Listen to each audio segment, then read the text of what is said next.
Good evening. Hope everyone's doing well. Hey Devonquer, how you doing? Hope you've had a good day. Slightly late one, but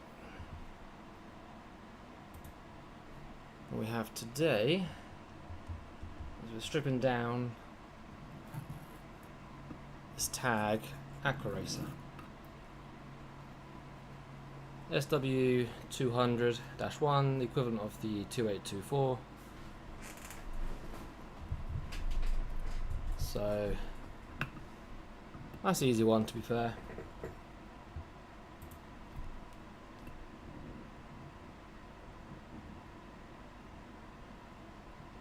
Haven't really got the brain power to be dealing with the Tissot today. It's so warm. Even though it's now 9:15. So if you hear the rumbling of my little aircon unit next to me, I do apologise, but I'm going to need that on. It's the only thing keeping me sane at the moment. But I hope everyone's had a good day. I'll be on very briefly, I think, to strip this down. Shouldn't take too long. I'll also talk through some of the projects I've got going on, which is why I wasn't live yesterday.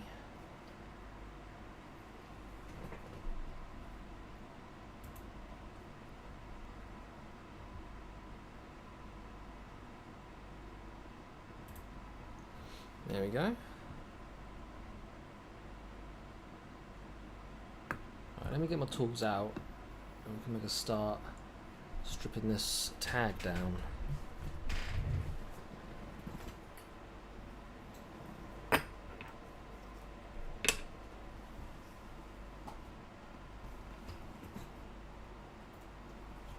Again, sorry for the late start. We'll be on for maybe an hour or so.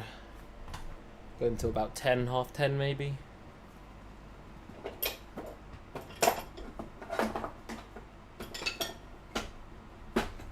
Nothing too taxing.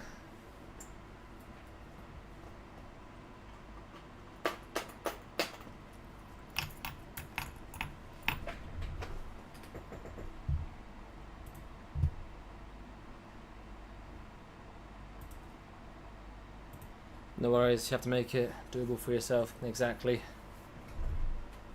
Exactly. Which is why I think this should be a nice, straightforward job to end the day.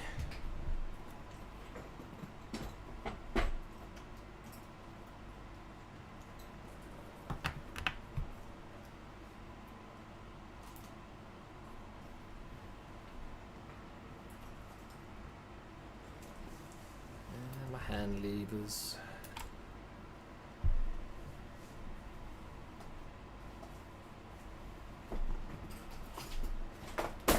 Very basic tools are out. That's what I'm really going to need for this.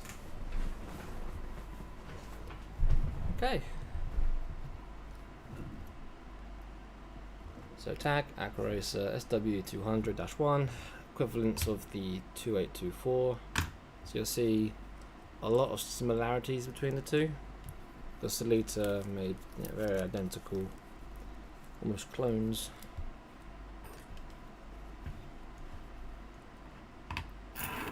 The SW200, the SW500, which is based off the 7750.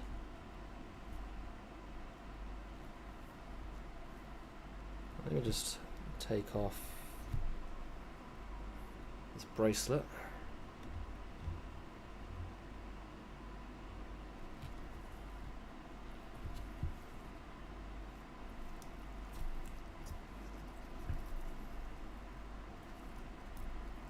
Stiff. I'll leave it on. I'll take it out from the links.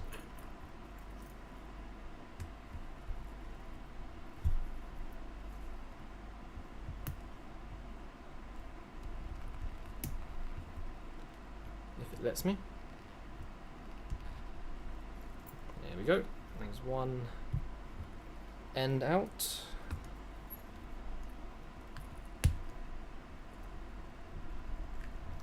There's the second. Oh, okay. Broken spring bar. So we'll have to get that replaced, not an issue.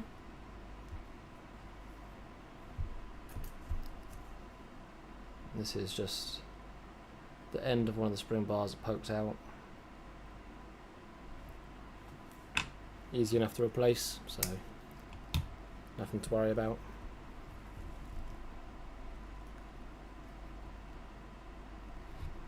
Then get my rod to come out as well.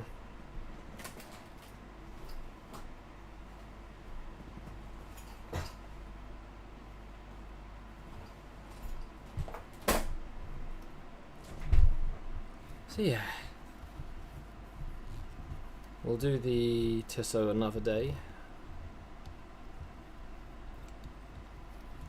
For the time being, this should be a nice, easy evening.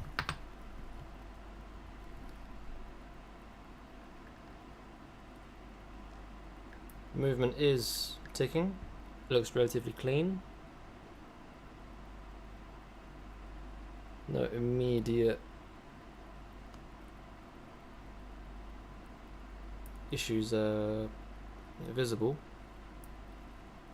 No cause for concern at the moment.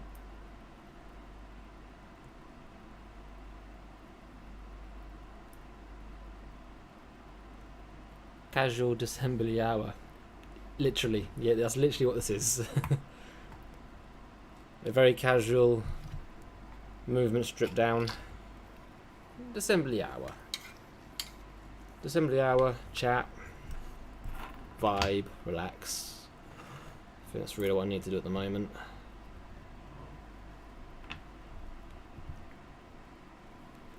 So I'm at least doing something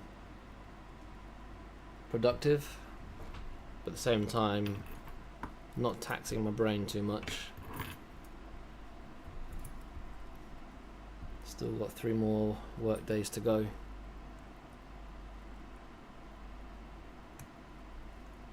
Alright, we'll just take off the rotor. I'll also take off the automatic before I take the movement out.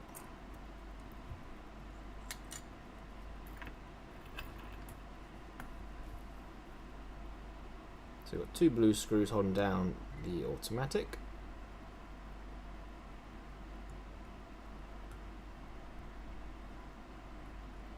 1 and 2.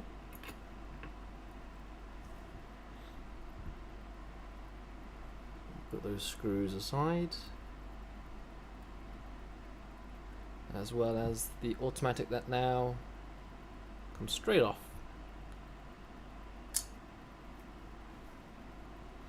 Just looking for a few things to add to this cousins order besides the superfine oiler. Ooh, what else do you need? Because that oiler is going to come in really handy. As I said, it's probably one of the game changers for me when I first started out.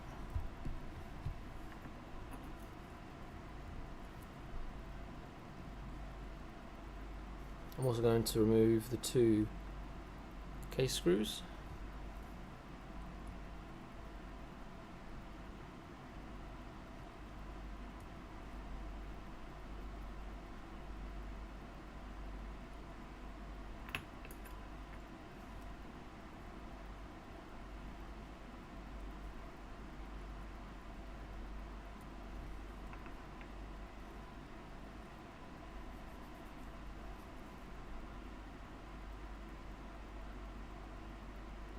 Hairspring looks good.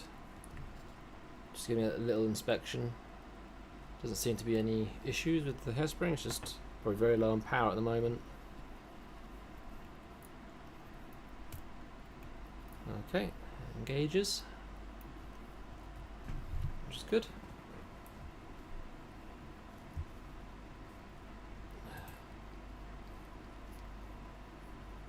You don't want to delay any longer, can't think of much more to add. I'm not quite sure just how much you have at the moment in terms of basic tools or setup. Because I imagine you've got all the basic movement holders and movement rings, cushions, screwdrivers. The micro oiler is more of it's like a fancy addition.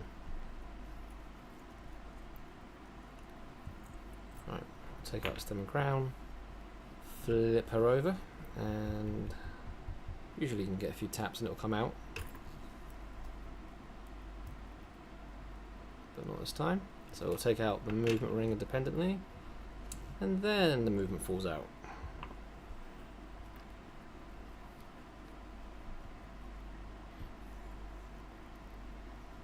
There's lots that you'd love to add. It's fairly expensive, yeah. That's the one thing with this industry. Tools are very expensive.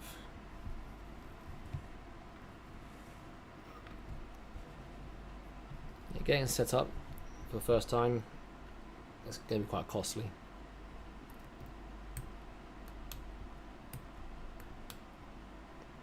But once you got them, a lot of them are going to last through your lifetime. That's why all these tools, basically the same ones I've had since I started out, and a lot of the tools that I buy are vintage. They will last multiple lifetimes if treated well.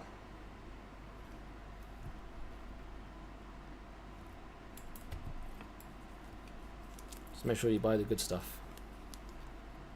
I wouldn't cheap out on watch tools. Maybe some, but for the most part, get the good stuff.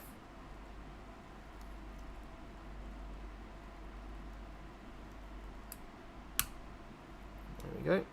Hands are off.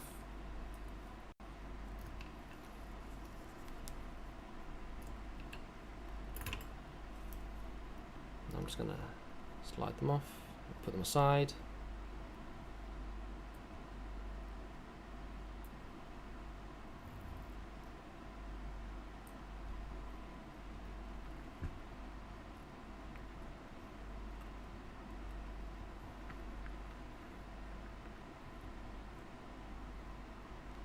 Just loosening the dial foot hooks. I'm getting to the slightly more expensive things like winders, set. I can never pronounce that. Set, stake and set. Yeah, stake and sets, jeweling sets. What else do you need? Cleaning machines and lathes. That's where it starts to get pricey.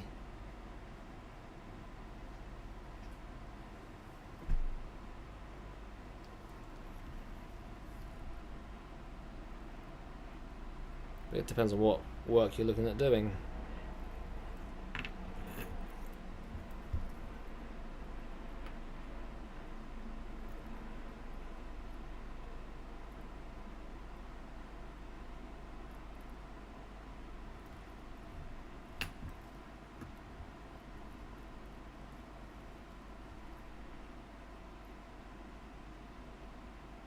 There we go. Going to put the dial upside down here,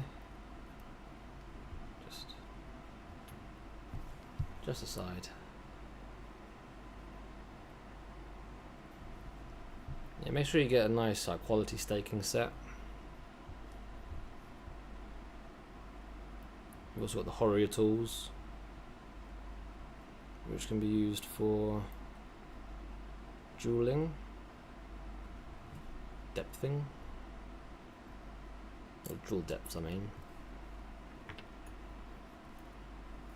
Yeah, Bourgeon as well.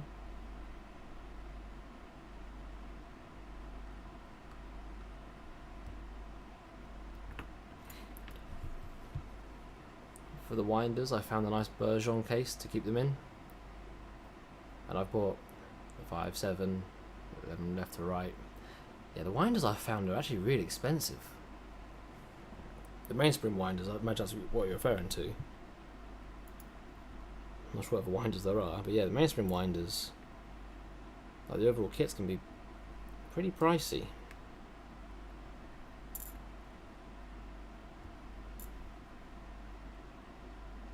I mean, I'm able to hand wind quite a lot of them, but with the smaller calibers it can be very difficult to do by hand.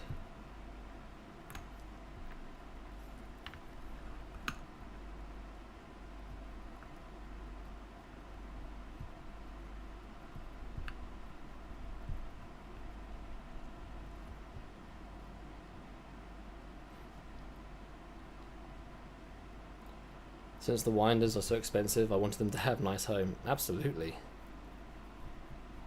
You don't need the full set of winders. Yeah, you're not going to need all of them. It's typically in the mid-range that you'll use a lot.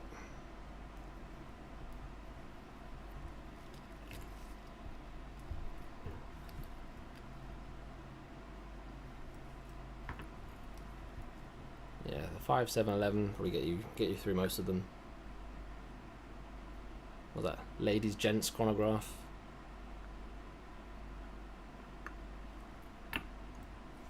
But the ladies be maybe a bit smaller.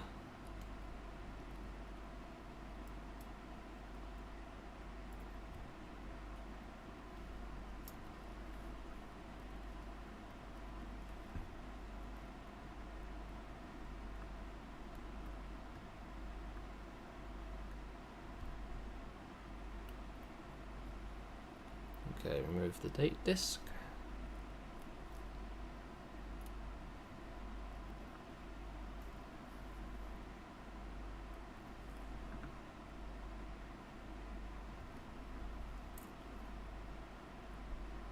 It's actually looking quite clean. There's no sign of any build-up of dirt or debris. So it should be a nice, straightforward service.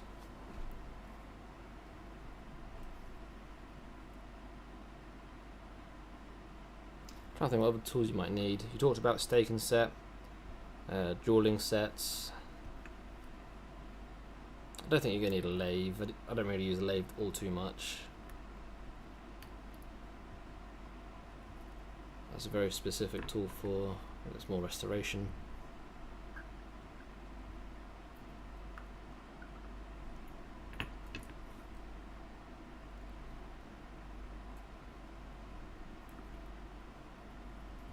Yeah, mainspring winders.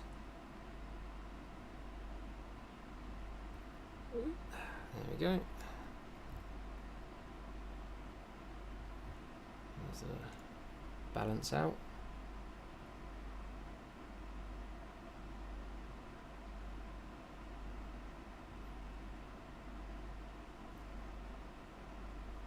You'd like to learn how to use a lathe, but it's a big ticket item. Yeah, it is.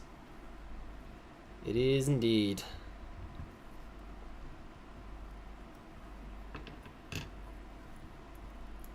Most of the time I'm now using a lathe. It's more so for burnishing pivots, cleaning. Occasionally there's a little bit of, I guess, fabrication.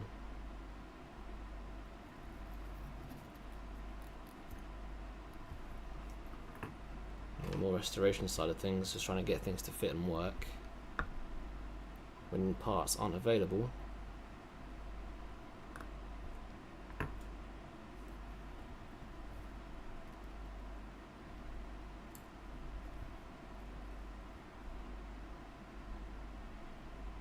This watch is remarkably clean. Absolutely nothing.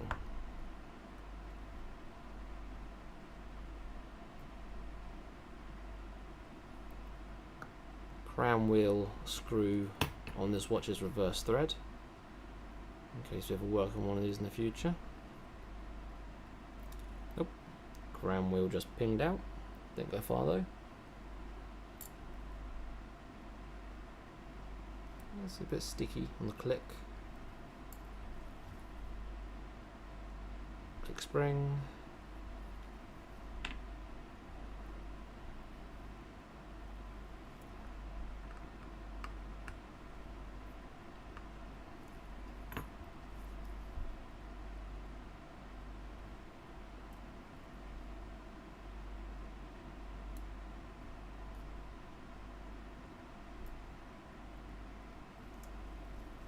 There's the pallets. I'm not sure how far you're going to venture into real watchmaker stuff like that. For now I have smaller fish to fry. And that's where you got to start.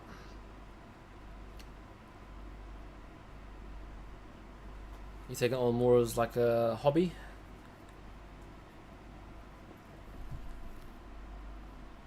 Is it something you want to just take on as curiosity, wanting to learn? I'm just curious is all.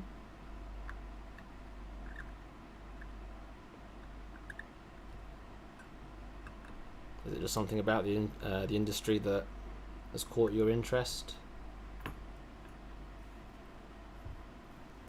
More curious about learning case restoration, I guess. Oh, okay.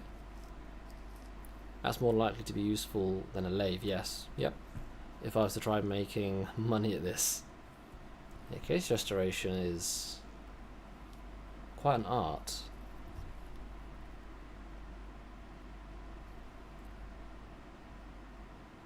So you'd be more looking at lapping machines.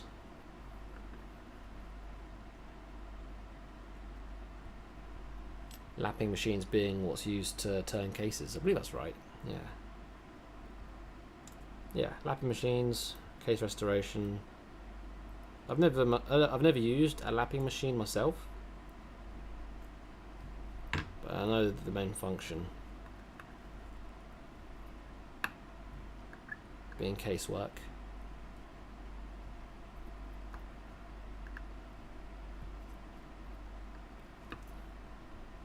Because I do things like, I guess, repair hinges on pocket watch cases, which are typically sterling silver. Because I did train, this is going back a few years, I did train as a jeweler. So I understand, how to solder, how to make hinges and joints.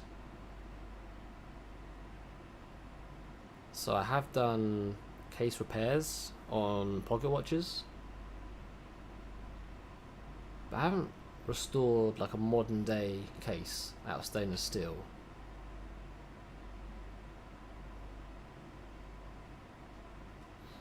Suppose a guy can learn on his own, that's true. Although it would be awesome to get a crash course from an expert.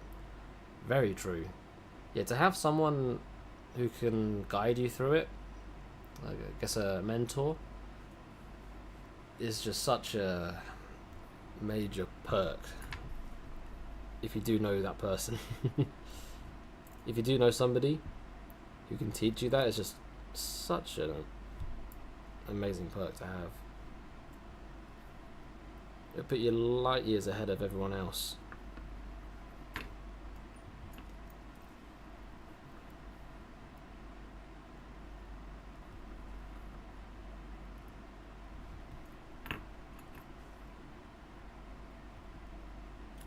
And this watch is really clean.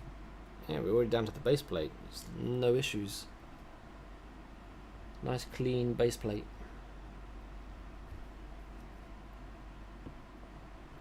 If you do find someone that can teach you, take full advantage.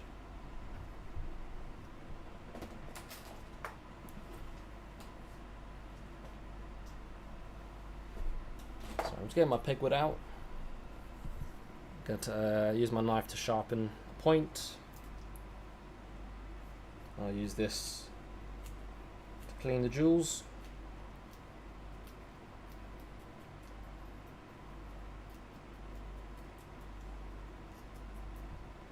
Yes, that can really shorten the learning curve, absolutely. Fortunately, I don't know such a person. Yeah, it's a shame. I can learn a certain amount of knowledge through work on YouTube. That is very, very true. There's some very, very talented people. I'm trying to remember who it is I've seen on YouTube that does case restoration, lapping and such like. But the finish, the overall finish that you can get, basically looks brand new. But for that you'll need a lapping machine. I believe it's like a spot welder. So you put tiny little amounts of, I guess, welding material to pack out dents, dings and gaps in a case, and then machine it down. I've seen videos of it. I've never done it myself.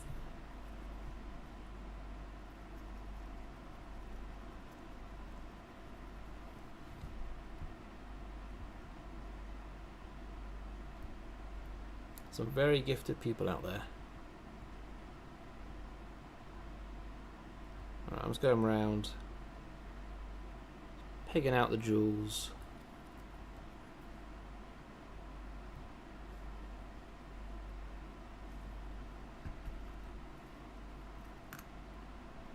Let's put you onto zoom cam. Ew.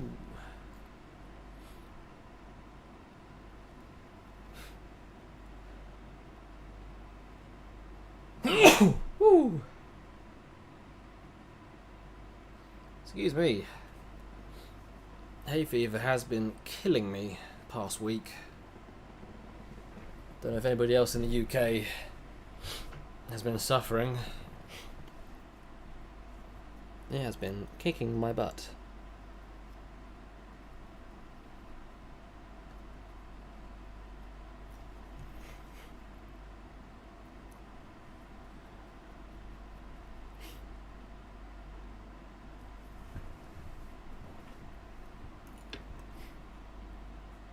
Right, let me just... I'll remove the balance jewel, and then we shall remove the keyless. We're going to turn it over, refit the balance, take out the balance jewel from the balance cock, and then strip down the barrel and the automatic. And that's basically the swatch stripped down. So we haven't got too much longer to go in terms of the strip down. I'll probably just chat for a little bit, go through some of the projects I've got running. Oh.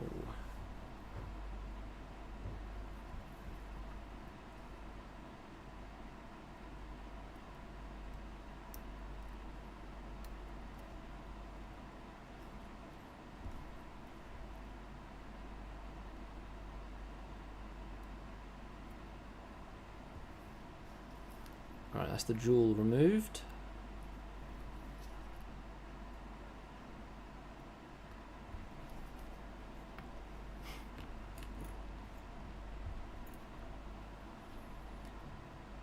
Yeah, going back to what you're saying, there's an abundance of information out there that I'm sure will actually really be of use in terms of learning how to repair cases. So much information. There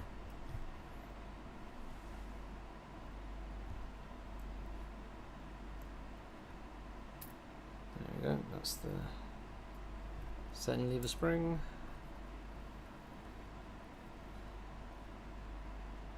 Yoke. Setting lever thingy. I can't remember the name. Stem comes straight out. Winding and sliding pinions just fall off. And that's the keyless stripped down. So my focus is a bit out.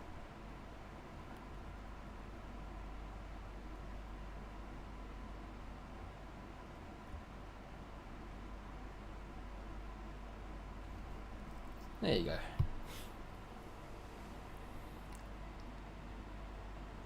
I plan on taking Mark Lovick's course on chronographs also. I'm not keen on wearing mechanical chronos, but I want to learn them. Yeah, they're not so bad. Chronographs. Not keen on wearing them. Is it the size of them? I know they're a bit bulkier. Or do you just prefer maybe a clean dial with no sub-dials for the chronograph?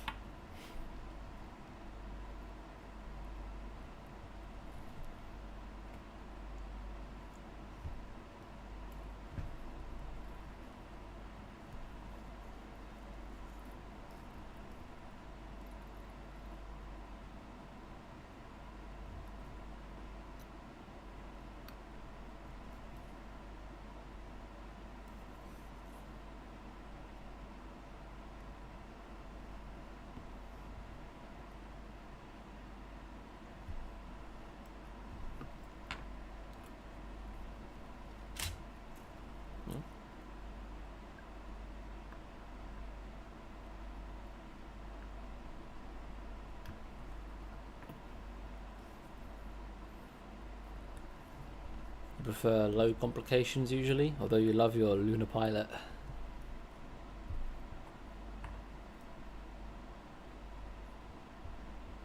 Do you have any other watches in your collection?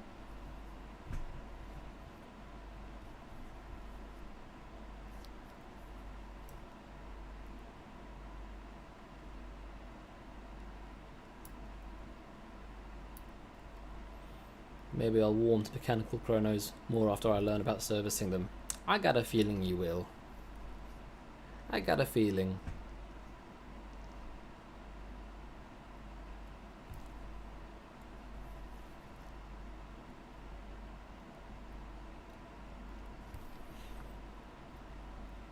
So I remember when I first bought a chronograph and I was wearing one, it's actually a tag Aquaracer chronograph. Much thicker than what I'd usually wear. I think it was like a 40, is it 41? It was a 40 mil, in that range. Much bigger than what I typically wear. It was like 34, 36. But it actually felt quite nice to have that chronograph on. Your collection is mostly quartz. Have you worked on quartz much?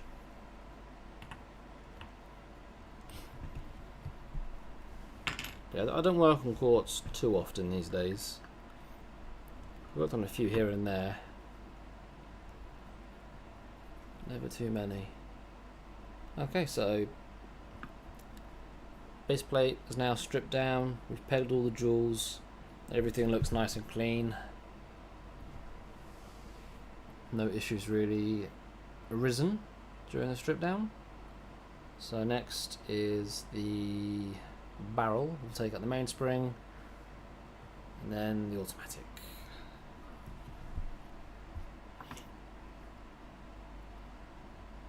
Here's our barrel. Just changing batteries on quartz so far. That's how most people start. Battery changes, change seals, gaskets.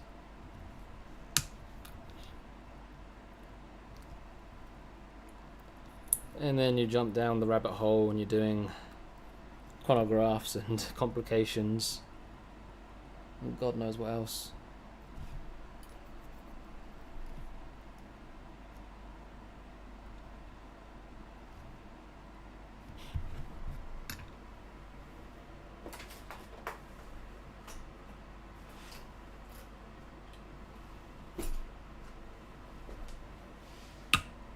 Sorry, getting my cap closing tool, so I usually push the arbor straight through.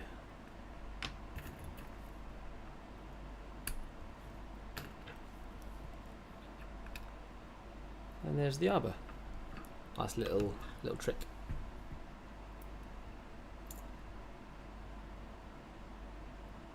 Alright. Let me turn the big camera on.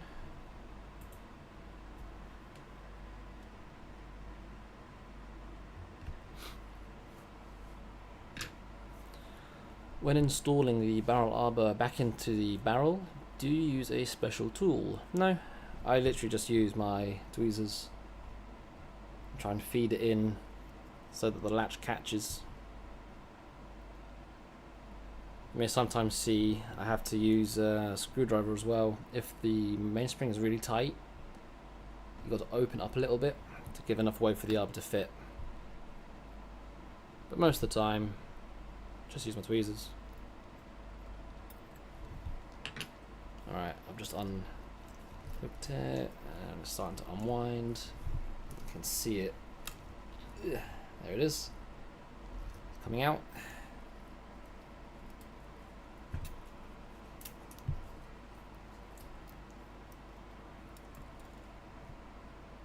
Mainspring removed.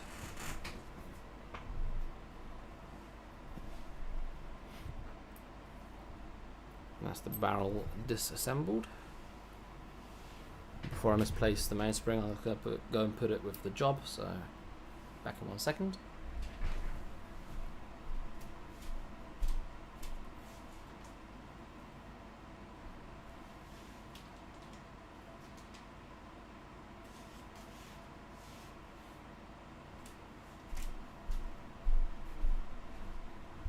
you can get away with just using your tweezers to get the arbor back in.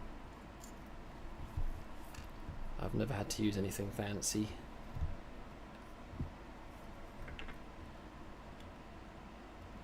That we can go straight back onto zoom. This is now the automatic, just held in as a plate on the back with one screw. Nice and straightforward.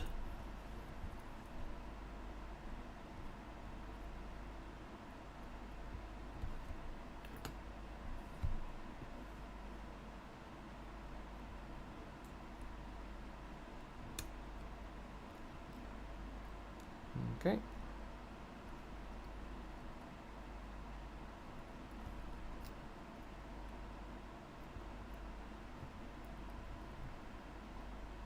Looking like, let's check the pivots. The pivots seem okay on the reversers. Yeah, all the pivots are good. Brass tweezers? No, I just use my stainless steel.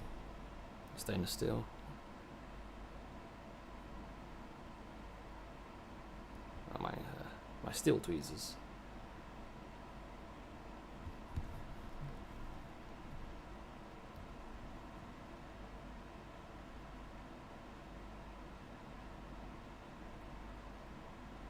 These bad boys, and these are a modified pair of number 5s, so you can kind of see at the tip at the very end they're a bit blunt, or I say blunt, they're not as fine as a pair of number 5s should be. So these have been basically filed down over time, age of in use. Not by me. These were how they were when I started using them, when I first started in the industry, and I've just been using these ever since. And when you become accustomed to a certain feel, I suppose, like the tension on the tweezers, I've become very accustomed to it, so I can be very, very precise. I need to get myself a nice set of really fine tweezers for hairspring work. I know with brass tweezers or bronze tweezers it's good for, I guess, not leaving marks on steel plates and such like, but I've never had an issue with just these tweezers. Okay, so the bluntness wasn't on purpose, not by me. It just happened from using and dressing them over time, I believe so. I didn't have these from new, so I can't exactly say what the history is of them. There's every chance, because of how fine and delicate the ends are, they were bent, broken, and then just filed back down to a usable point, which is where they are now. I may have had to sharpen them maybe a couple of times in like the 10 years I've owned them, but not all that much. It wasn't intentional from my end, that's just how it came to me. Let me clear out these jewels. A little bit of pegwood does the trick.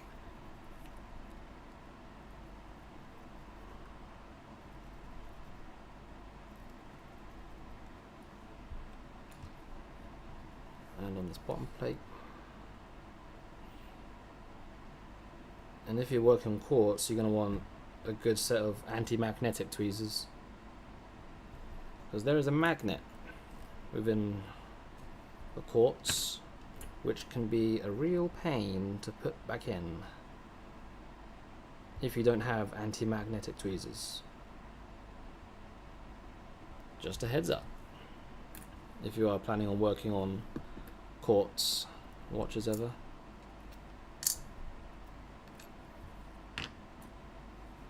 Train bridge, we'll get this clean.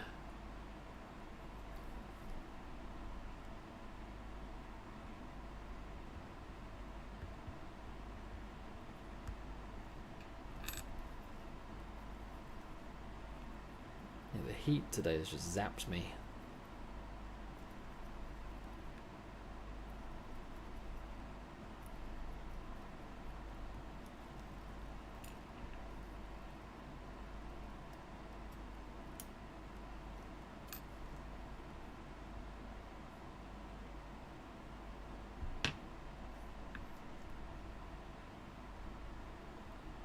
We've also got a jewel within the barrel bridge.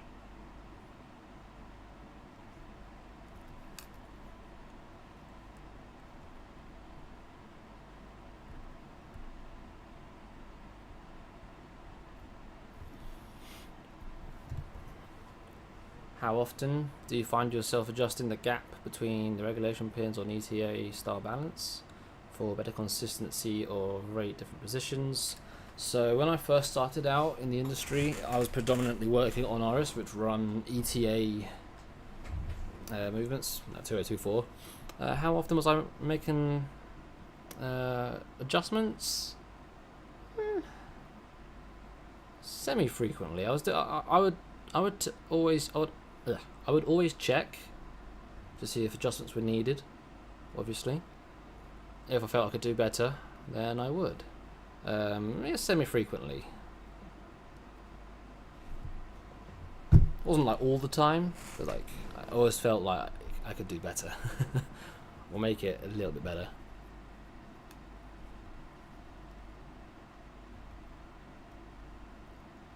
Yeah, the heat is really taken out of me today. I am not built for the heat. I am just but a British boy from the UK, not built for heat.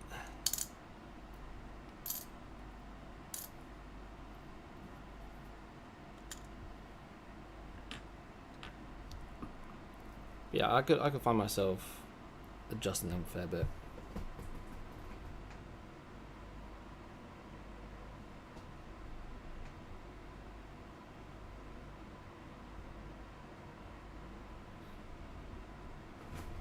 One second.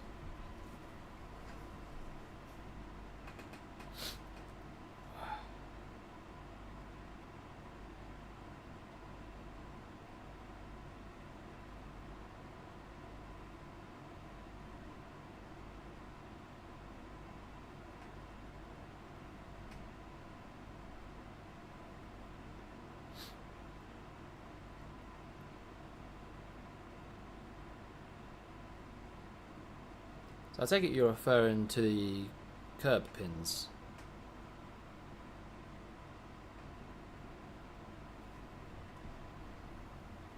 So like here.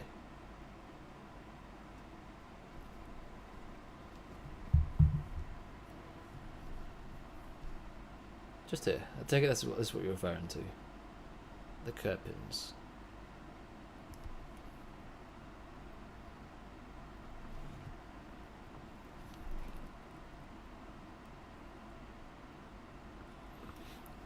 I'm a redhead. I spontaneously combust in the heat. I feel that. I feel that.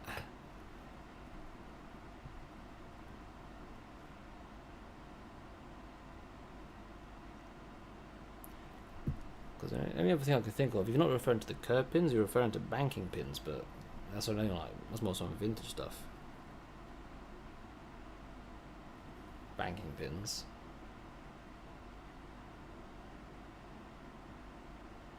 Because the curb pins on this one seem very, very open. The pins that the hairspring passes through, yeah, okay, yeah, the curb pins. I'll put it on the micro camera.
which changes the effective length of the hairspring. Someone else I follow posted a video about how to make a special tool for adjusting that gap.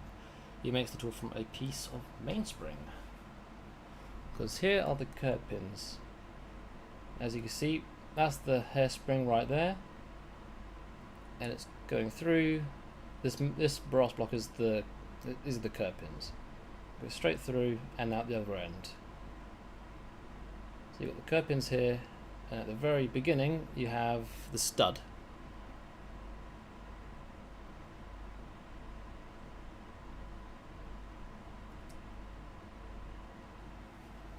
And the curb pins on this are open basically to the max. So I would probably close these a good amount, because these are basically as far open as they can go. They're basically parallel with the arm. Yeah, so there's the hairspring coming through at the other end.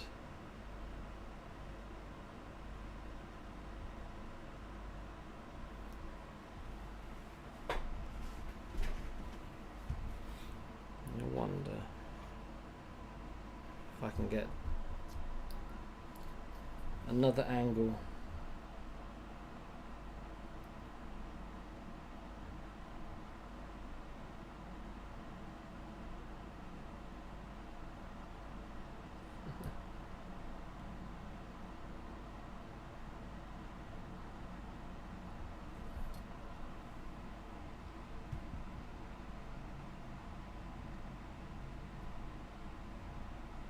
Probably not.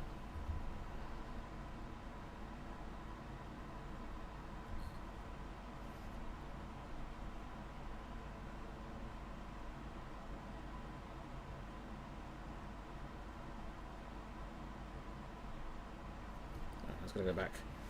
I'm messing up the camera angles there. We'll bring it back onto this camera before I give anybody a headache.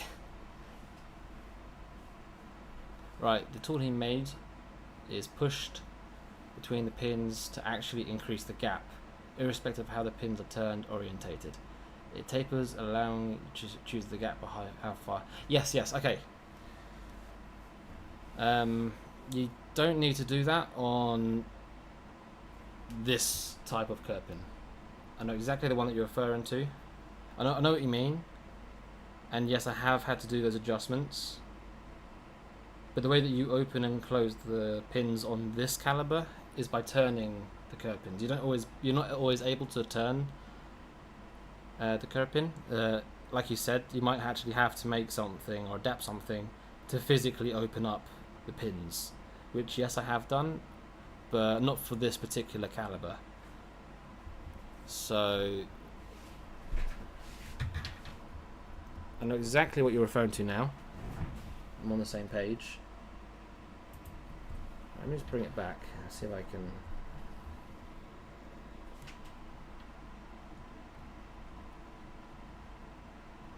Oh, there she is.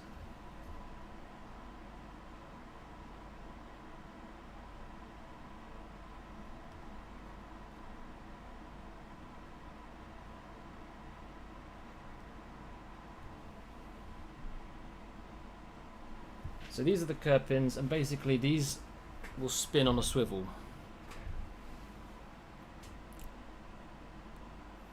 These will spin on a swivel so that you can open and close them. On older watches, you don't have the ability to open and close, or to swivel them, so you actually have to physically open them up. But if you have a look, you've got the brass part, and you've got these two steel arms, which allows the brass section to spin. Okay, it's making sense to me now, because you can turn that pin. There's no need for the tool, for that tool. That tool is where you can turn the pins. Yeah. So you can physically open up the pins on like old watches, which sometimes you have to do. But the curb pins on this you can adjust with just swiveling. That's the curb pin unit. Yeah, older watches you don't have that luxury, so you'll have to Be very careful when doing that. You'll be very careful because the pins are very fragile and they can break. I don't know about bringing you in, so I'll be adjusting these anyway.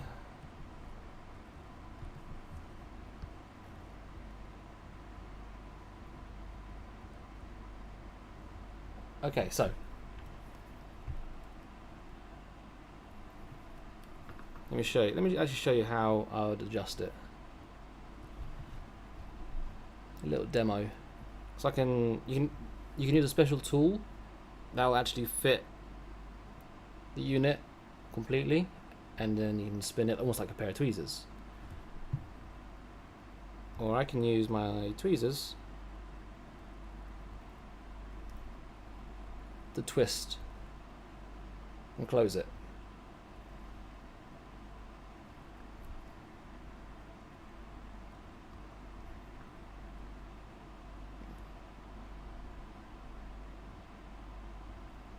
Might be hard to tell, but I have twisted the curb pins, which will now close the gap.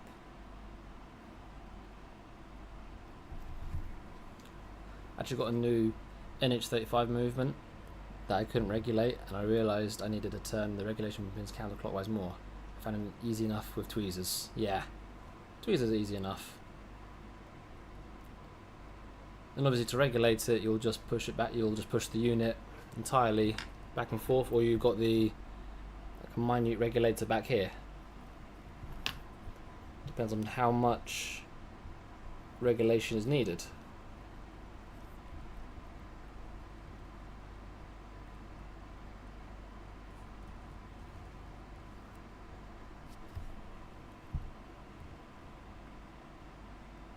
But yeah, those curb pins were basically open all the way, so I'm going to have to make some adjustments to that anyway. Otherwise you get not so great timekeeping, or at least in the different positions.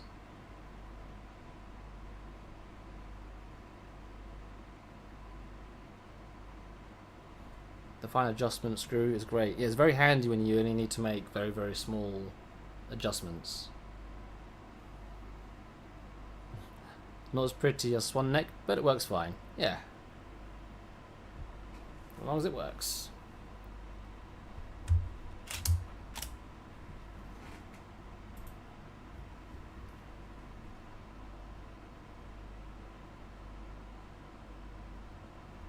But yeah, if I have like fluctuations in, I guess, timekeeping in different positions, I'll check and see how much play there is in the curb pins with the hairspring. There's lots of other adjustments you need to check, but it's one of them. If you need a big adjustment, then you'll recenter the fine adjustment as part of that. Yeah. So if it needs a big adjustment, then you can center up your minute regulator and then make the big adjustment with the arm of your yoke. And you can just do the big adjustments, and then with a fine tooth comb use the minute regulator, which, you know, plus maybe it's 5-10 seconds you can kind of adjust it. But if you need to adjust it 30-40 seconds, then you'll have to actually move your curb pins properly and then use your minute regulator.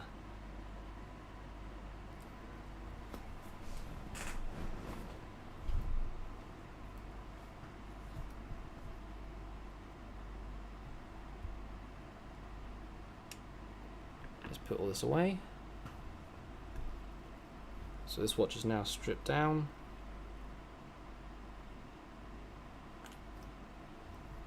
We'll get this cleaned up, assembled some point this week. I think tomorrow's gonna be another hot day, so I'm not looking forward to it. Yeah, thankfully the workshop I'm in isn't actually too hot, but damn, it zaps me on the commute back.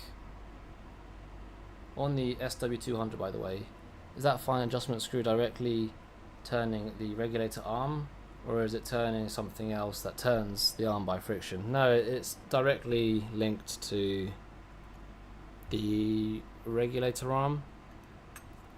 So it's like hang on, let me get it back onto the zoom cam.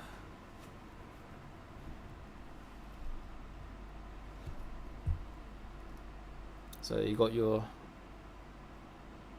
regulator screw here, and then this would be your regulator arm, which connects obviously to your curb pins, and it's off-centered, which will then engage with these two arms, which is all part of the regulator system, and it will push the curb pins back and forth. Only very, very, very, very small amounts though, rather than just by hand doing it. Yeah, it's connected. It's like directly connected to the regulator. It's on a swivel, basically. It's the best way I can describe it. It's on a swivel. I hope that makes sense. I mean, I hope my explanation makes sense.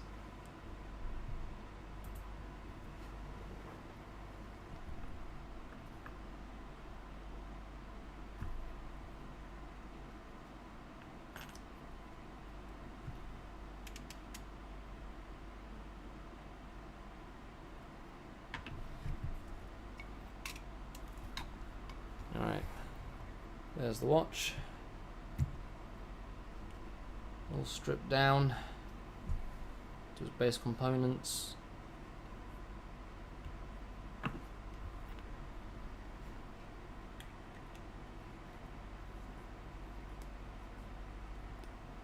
Got the case, which needs to be cleaned. I'll have another look at the exploded view of the balance too. And it does.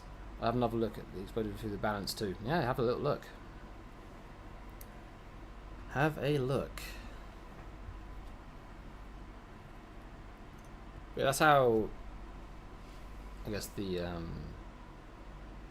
adjustments are made for timekeeping, time tolerance. And obviously the stud, you'll move back and forth to adjust your beat error. So if your impulse pin is not aligned properly, then that's how you'll adjust that, by moving your stud back and forth. Alright, let me put this aside for the time being.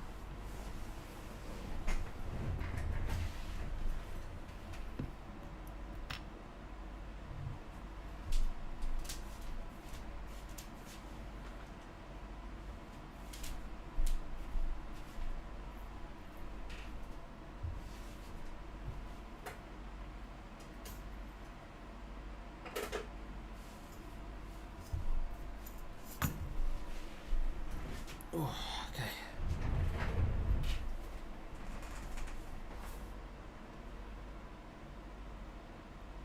Right, I've had good success getting the movement dialed in so far, even if there's back and forth dance between the adjustments. That's good, you're having some success with it. Just little baby steps, little steps at a time. I see the battery is low on the main camera, so let me just quickly change that out.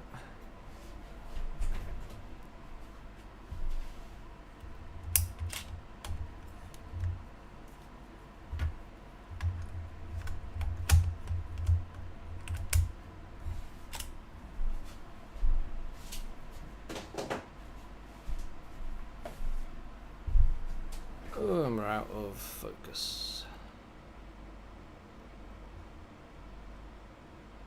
Come back to me, focus. There we are.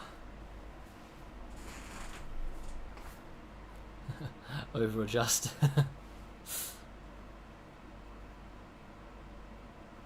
Yeah, that's it. Over adjust. Damn it, too much. Over adjust. Damn it, too much. It's even worse with the older watches, where the stud is fixed to the balance cock, and what you got to do is basically you've got to move the collet on the balance staff to try and realign the impulse pin. Christ, that can be tedious. It takes me sometimes like 8 to 10 attempts to get it within an acceptable range.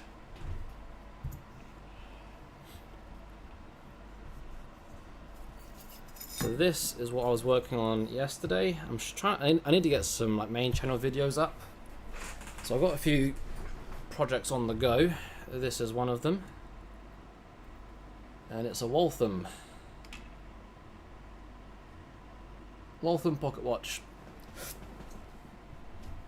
So you probably won't see this on live for assembly. I'll be shooting this independently so that I can get some videos up, because I haven't had a main channel video up in like a year and a half.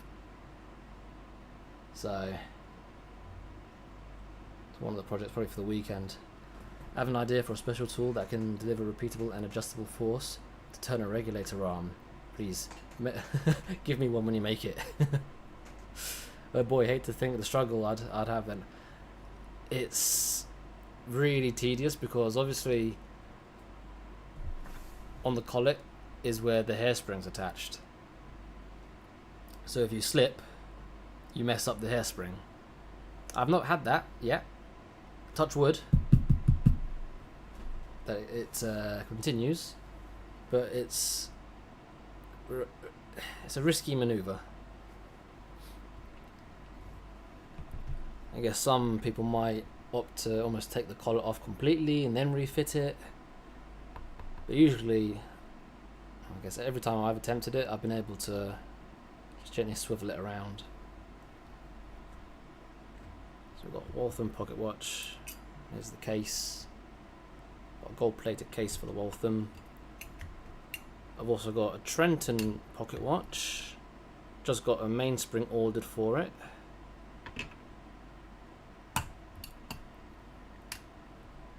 And what else we got?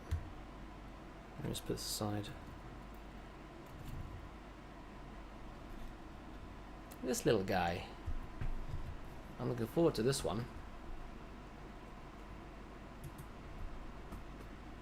This one's going to be fun. This is a proper restoration job. Broken balance staff. It's got both the. It's going to have connected lugs for the strap, but they're both broken, so I'm going to have to solder 2 bars onto it. And there's a lot of dings and dents. You can see got holes poking through in the case because this is a cushion case, very very thin gold. So I'm going to have to pack it from the back, plug all the holes, make sure that's all the way around. The dial seems okay. I'm not going to touch the dial or the hands, going to leave them. But we've got lots of soldering, fabricating, and the restoration on the movement. So those are the projects I want to get done over the course of like the next few weeks to month. Got 2 pocket watches, the Benson. There's one other, but I haven't started that yet. Yeah, I like to use cleaning baskets like what I have in my ultrasonic. I never thought of using the cleaning baskets in an ultrasonic before. I'm sure it'd work fine. Depends what fluids you've got in there.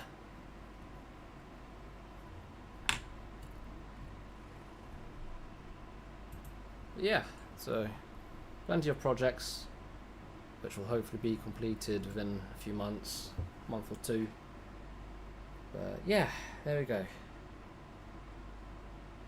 Alright, it's now coming up 20 past 10. It's a very brief stream, very quick stream today. Just stripping down that tag. I'm going to get it in the cleaning machine. I need to empty out these baskets for the Waltham. Get the new parts in, just strip down for the tag. I might do that tomorrow, as in assembling tomorrow. So that should be a nice easy job for an evening. But yeah, thank you all for joining. I'm going to aim to go live tomorrow. I'm hoping that I'm not zapped by the heat. We shall see. I'll have to get myself a Waltham at some point. Absolutely. The Walthams that I've worked on have actually been quite pleasant. They've been rather pleasant. But yeah, I'll show you more once that's actually been completed. Yeah. Thank you for joining. I'll aim to be live again tomorrow so we can sort out this tag, get the tag assembled. Maybe I'll gain the courage to do the Tissot. We'll see. Thank you for joining. Have a wonderful evening, night, whatever time it is where you are now. And I'll see you hopefully again tomorrow. Good night, everyone.